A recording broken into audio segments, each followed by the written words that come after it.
नमः श्री ज्योतिराजाय विवेकानंद सूरये सच्चिद सुख स्वरूपाय स्वामिने तापोहारिणे।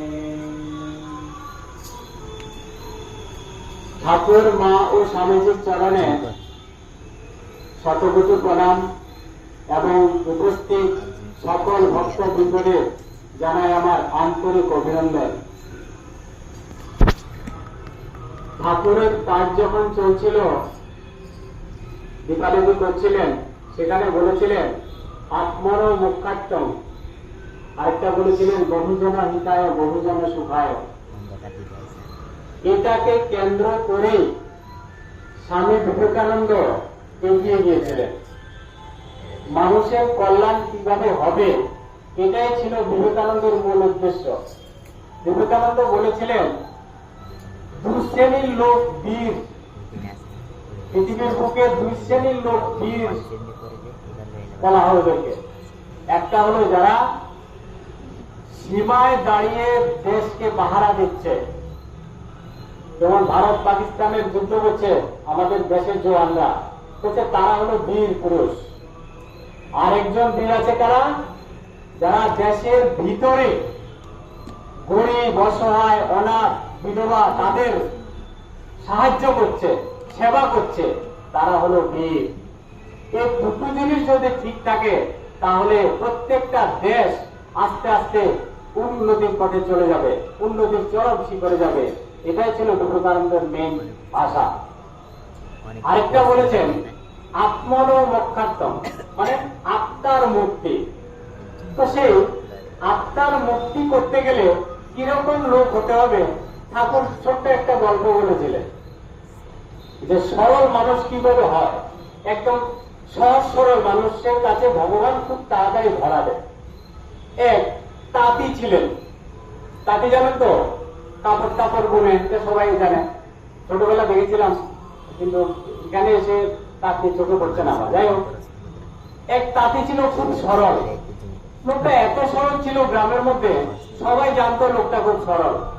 ওর এই ও যদি কেউ কাপড় কিনতে যেত, ও স্পষ্ট বলতো দেখুন আমার কাপড়ের দাম হলো 1 পয়সা আর মজুরি হলো 4 আনা, 2 আনা আমার লাভ, টোটাল 1 পয়সা 6 আনা আমার কাপড়ের দাম। তো একদম সহজ, ও বিয়ে দিয়ে করেনি। ও এই দোকানদারি করতো, তাঁতগিরি করতো, আর একটা চণ্ডী মণ্ডপে বসে বসে শুধু ঠাকুরের নাম টান করতো রাত অনেক রাত পর্যন্ত। তারপর অল্প সময় শুনতো, তারপর আবার ভোরবেলা উঠে যেত, নাম টান করতো। মানে ওর কাজটাই এটা ছিল। তো গ্রামবাসীরাও যখন কাপড় কিনতে যেত, কি করতো, ওই কাপড়ের দাম কত, 1 পয়সা 6 আনা, বাস 1 পয়সা 6 আনা দিয়ে কাপড়টা দৌড়াদৌড়ি কোনো কিছু করতো না, জানতো লোকটা সরল লোক।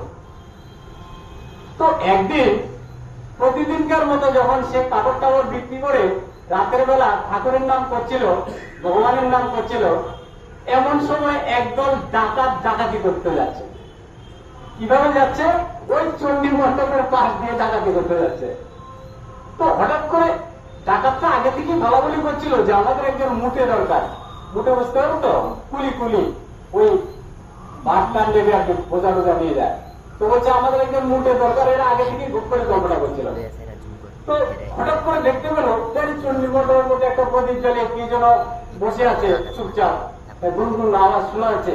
আর ডাকাতটা হঠাৎ গিয়ে ওকে ধরলো, ধরে কি করলো, টেনে হিসেবে বলছে চলো কোথায় যাবে, বলছে আমরা ডাকাতি করবো, তুমি আমাকে বোঝা টোজা নেবে। বলছে আমার তো তোমার কথা কথা হবে না, আমরা যা বলছি তাই করো, ঢাইলে পেরে ফেলবো। চলে গেল।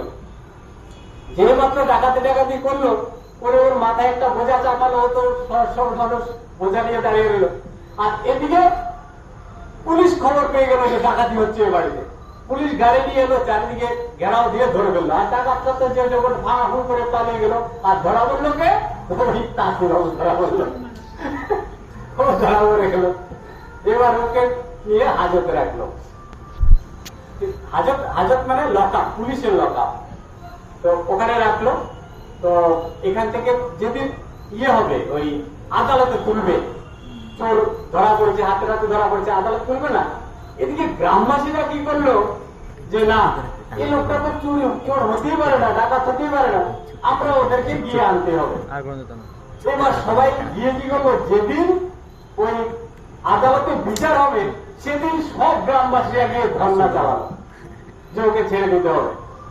তখন বিচারকটাকে জিজ্ঞেস করলো, তাঁতিকে জিজ্ঞেস করলো যে এত লোক আপনার জন্য আপনাকে নিতে এসছে, আর এদিকে আপনি হাতে হাতে ধরা পড়লেন, আপনার কিছু বলার আছে কি, আপনি কিছু বলুন তাহলে। তারপরে এবার তাঁতি প্রথম মুখটা খুলল। তাঁতি বলল, হুজুর, রামের ইচ্ছা আমি রাতে ভাত খাচ্ছিলাম, রামের ইচ্ছা আমি ঠাকুরের গুণগান করছিলাম চণ্ডী মণ্ডপে, রামের ইচ্ছায় একদল ডাকাত এলো, রামের ইচ্ছায় আমাকে ডাকাতটা তুলে নিয়ে গেল মুখে দরকার, রামের ইচ্ছায় ডাকাতটা আমার মাথায় চাপালো, রামের ইচ্ছায় এখন পুলিশ এসে ধরে আপনারা সামনে হাজির করলো। তখন বিচারক চিন্তা করলো, লোকটা তো সত্যি সহজ সরল, আচ্ছা যদি আপনাকে জেলে দেওয়া হয় তাহলে কি করবেন? তোমার তো ঠিক আছে, রামের ইচ্ছায় আমি জেলে চলে যাবো, কোনো অসুবিধা নেই, আমার কোনো দুঃখ নেই। তখন বিচারক আরো অনেকজন সে কথাবার্তা বলে চিন্তা করলো যে না, এই লোকটা ডাকাত হতে পারে না, চোর হতে পারে না, যা বলছে সত্যি বলেছে, ওকে ছেড়ে দিল। তো ওকে বেকসুর খালাস করে দিল। লোকটা আবার কিছুক্ষণ পর এসে যখন ওই গ্রামবাসীরা তো খুশি আনন্দ লোকটাকে পেয়ে গেছে, এবার লোকটা গ্রামবাসীদের বলছে, তো জানিস রামের ইচ্ছে আজকে আমি বেকসুর খালাস হয়ে গেলাম। তো এই যে এই গল্পটার মূল উদ্দেশ্য কি? ঠাকুর বলছেন যে সহজ সরল হলে সমস্ত বিপদ আপদ আসবে কিন্তু সহজভাবে কেটে যাবে। মা সারদা বলছিলেন না যে বিপদ সকলেরই আসবে, কিন্তু ওই কি যেন পায়ের তলা দিয়ে যাবে না, কি যেন একটা বললো না মা, একদম সহজভাবে চলে যাবে। ঠাকুর এটা গল্পের মধ্যে বলেছেন।